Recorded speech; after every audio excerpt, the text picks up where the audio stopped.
नमस्कार, मैं अंजना और आप देख रहे हैं CNX न्यूज टॉप 10। आइए एक नजर डालते हैं आज की बड़ी खबरों पर।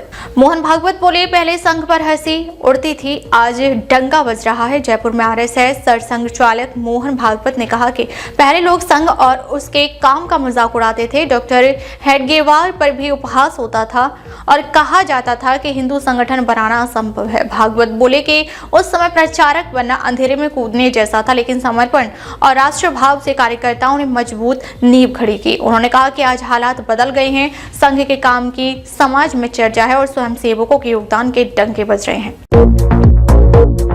महबूबा मुफ्ती का लाल किला धमाके पर बयान। जम्मू कश्मीर के पूर्व मुख्यमंत्री और PDP चीफ महबूबा मुफ्ती ने 10 नवंबर को लाल किले के पास हुए ब्लास्ट को लेकर केंद्र सरकार पर सवाल उठाए हैं। उन्होंने कहा कि सरकार ने कश्मीर में हालात सामान्य होने का दावा किया था, लेकिन असुरक्षा अब दिल्ली तक पहुंच गई है। इस ब्लास्ट में 13 लोगों की मौत और 20 से ज्यादा लोग घायल हुए थे। हमले को पुलवामा के एक डॉक्टर द्वारा अंजाम दिया गया, जिसके बाद दिल्ली, हरियाणा, UP और जम्मू कश्मीर पुलिस के साथ NIA और NSG जांच कर रही है।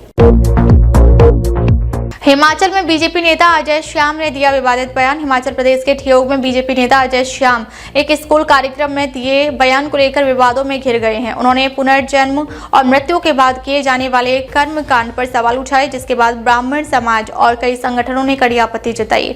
सोशल मीडिया पर विरोध बढ़ने पर अजय शर्मा ने सार्वजनिक रूप से माफी मांगते हुए कहा कि उनके शब्दों से भावनाएं आहत हुई। ब्राह्मण समाज की बैठक में भी उन्होंने स्पष्टीकरण दिया और कहा कि उनका उद्देश्य किसी परंपरा का अपमान करना नहीं था।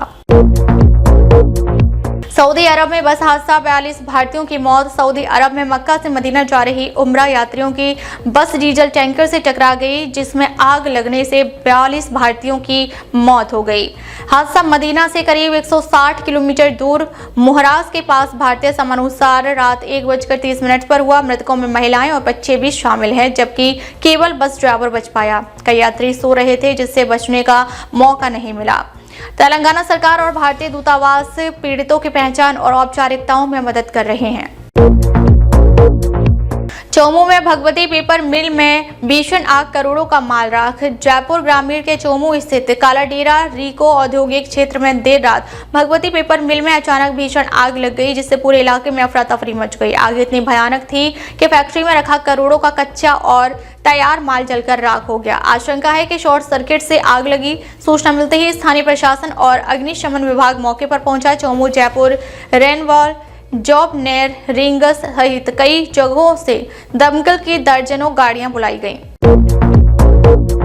कोटा में जमीन विवाद में महिलाओं पर हमला। कोटा ग्रामीण के दीगौद थाना क्षेत्र के पारलिया गांव में जमीन विवाद को लेकर 8 से 10 महिलाओं पर 15 से 20 लोगों ने लाठी डंडों से हमला कर दिया।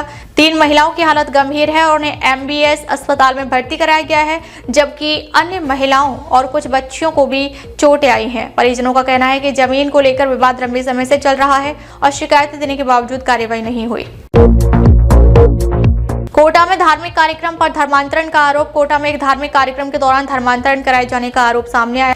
बजरंग दल प्रांत संयोजक योगेश रेनवाल ने दावा किया कि 4 से 6 नवंबर के बीच दिल्ली से आए लोगों द्वारा यह गतिविधि की गई। शिकायत बोरखेड़ा थाने में दी गई है और पुलिस जांच कर रही है। रेनवाल के अनुसार सामने आए वीडियो में एक पादरी द्वारा राजस्थान सरकार पर टिप्पणी और ईसाई धर्म अपनाने की अपील की बात कही गई है।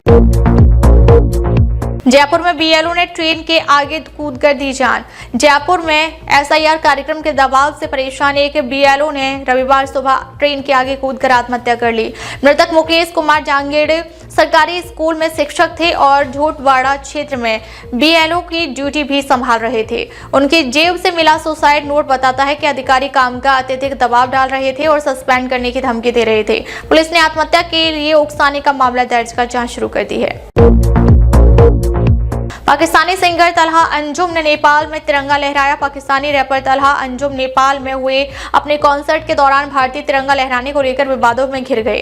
पाकिस्तानी फैंस की नाराजगी के बाद उन्होंने सोशल मीडिया पर सफाई देते हुए कहा कि उनकी कला की कोई सरहद नहीं है और अगर तिरंगा उठाने से विवाद होता है तो वे भी ऐसा दोबारा करेंगे। अंजुम ने कहा कि उनके दिल में नफरत की जगह नहीं है और उर्दू रैप हमेशा सीमाओं से परे रहा है। अपनी पोस्ट में उन्होंने भारत और पाकिस्तान दोनों देशों के झंडों का इस्तेमाल भी किया। राजस्थान रॉयल्स ने संगकारा को फिर बनाया हेड कोच। राजस्थान रॉयल्स ने कुमार संगकारा को दोबारा हेड कोच नियुक्त किया है। संगकारा 2021 से 2024 तक टीम से जुड़े रही और उनके कार्यकाल में टीम 2022 के फाइनल और 2024 के प्लेऑफ तक पहुंची थी। राहुल द्रविड़ के इस्तीफे के बाद यह नियुक्ति हुई है। फ्रेंचाइजी ने कोचिंग सेटअप में बदलाव किए हैं, जिनमें विक्रम राठौड़ को मुख्य सहायक कोच बनाया गया और शेन बॉन्ड को तेज गेंदबाजी कोच के रूप में बरकरार रखा गया है। ट्रेवर पेनी सहायक कोच होंगे और सिड लाहिड़ी परफॉर्मेंस कोच की भूमिका निभाएंगे। अब तक के लिए बस इतना ही। फिर मिलते हैं कुछ ऐसी ही बड़ी खबरों के साथ। तब तक के लिए नमस्कार और देखते रहिए CNX न्यूज़ टॉप 10।